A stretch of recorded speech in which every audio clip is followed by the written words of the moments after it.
মিডিয়ার অতি উৎসাহের কারণে মধ্যপ্রাচ্য থেকে আজ পর্যন্ত কোনো বড় ধরনের নেতা উঠে আসতে পারে নাই। সুপ্রিয় দর্শক, স্বাগত জানাচ্ছি, আমি রাতুল শিকদার। আজকে আলোচনা করব আমেরিকা, ইসরায়েল এবং ইরানের যুদ্ধ নিয়ে। সম্পূর্ণ ভিডিও না দেখে কেউ কোনো রকম মন্তব্য করবেন না।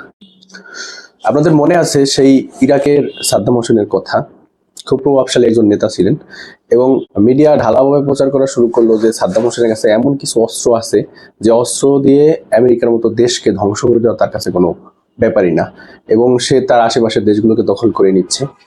তখন আমেরিকা বলল আমাদের তাদেরকে হামলা করা দরকার, কারণ তাদের কাছে যে অস্ত্র আছে সেটা আসলে মানবতার জন্য হুমকি, এবং যার ফলে তারা ওইখানে হামলা করলো। এবং সকলে বললো যে সাদ্দাম হোসেনের এত পরিমাণ শক্তি যে সাদ্দাম হোসেনের আমেরিকা কিছুই করতে পারবে না, বিশেষ করে মিডিয়াগুলো বললো।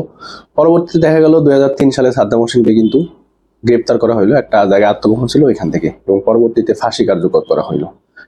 এই যে মিডিয়া হাইলাইট করলো যে সাদ্দাম হোসেনের কাছে পরমাণু অস্ত্র আছে, এটা আছে ওটা আছে, যেটা দিয়ে আমেরিকাকে ধ্বংস করতে পারবো, মূলত এই কাজটা করে মিডিয়া আসলে সাদ্দাম হোসেনকে একটা ভিকটিম বানায় দিল।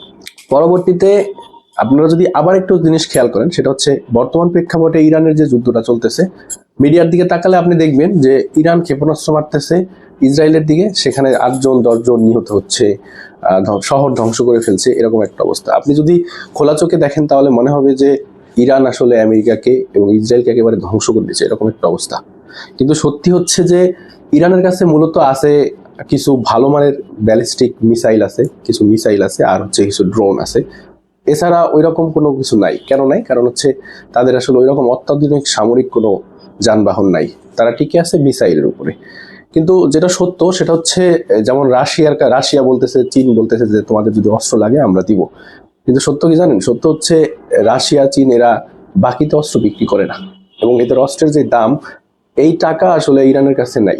ইরান অত ধনী কোনো দেশ না, যার কারণে তারা অস্ত্র কিনতে পারতেছে না। তো অস্ত্র একমাত্র কিন্তু বিক্রি করে আমেরিকা বাকিদের, যে তোমার অস্ত্র লাগবে নেও, কিন্তু আমেরিকার থেকে অস্ত্র পাইতে হলে আমেরিকার কথা শুনতে হয়। ইরান তো সেটা শুনবে না, কাজে তাদের সামরিক অবস্থা কিন্তু তত একটা ভালো না। শুধুমাত্র মিসাইল যদি না থাকতো তাহলে এতদিন আরো খারাপ অবস্থা হতো। কিন্তু মিডিয়া যেভাবে হাইলাইট করতেছে যে ইরান হেড টু হেড যুদ্ধ করছে, দেখেন আপনি ইরান থেকে একটা ক্ষেপণাস্ত্র মারলো, ক্ষেপণাস্ত্রটা যদি ইসরায়েলে যায় পরে সেখানে 8জন 9জন 10জন মৃত্যু হচ্ছে। কিন্তু উল্টো বলে দেখেন, আমেরিকা ইসরায়েল হামলা করলে সেখানে কিন্তু শুধুমাত্র ইরানের একটা স্কুলেই 200 ছাত্রছাত্রী মারা গেছে, ছোট শিশু মারা গেছে।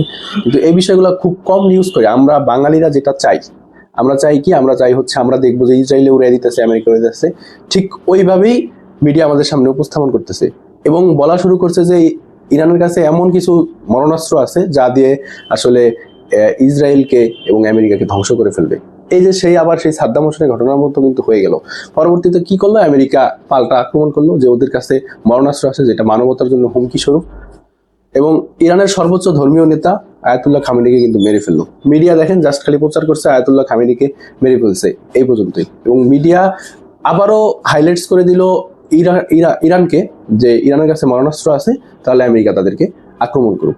এই অতি উৎসাহের কারণে কিন্তু আমরা সাদ্দাম হোসেনকে হারাইছি, এবং পরবর্তীতে এই মিডিয়ার অতি উৎসাহের কারণে আমরা কিন্তু এই আয়াতুল্লাহ খামেনিকে হারাইছি।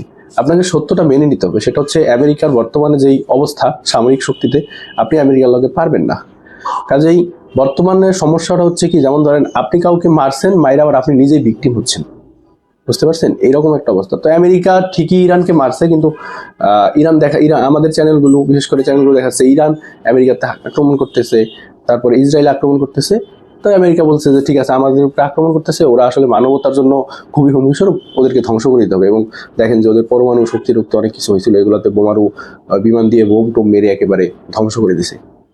তো ভাই, আবেগ দিয়ে আসলে সবকিছু চলে না। আর এই মিডিয়া যেভাবে হাইলাইটস করতেছে, এইভাবে যদি চলতে থাকে, আপনার দেখতে ভালো লাগবো, আপনি দেখবেন, দেখে মনে শান্তি পাবেন, তৃপ্তি পাবেন, কিন্তু পক্ষান্তরে আমাদের মুসলিম ভাই যারা আছে তারা কিন্তু মরতে থাকবে এখানে। কাজেই এই বিষয়গুলো একটু বিবেচনায় রাখবেন এবং এইভাবে দেখার চিন্তা করবেন। না দেখে না বুঝে হুট করে কোনো কমেন্ট করে দিবেন না।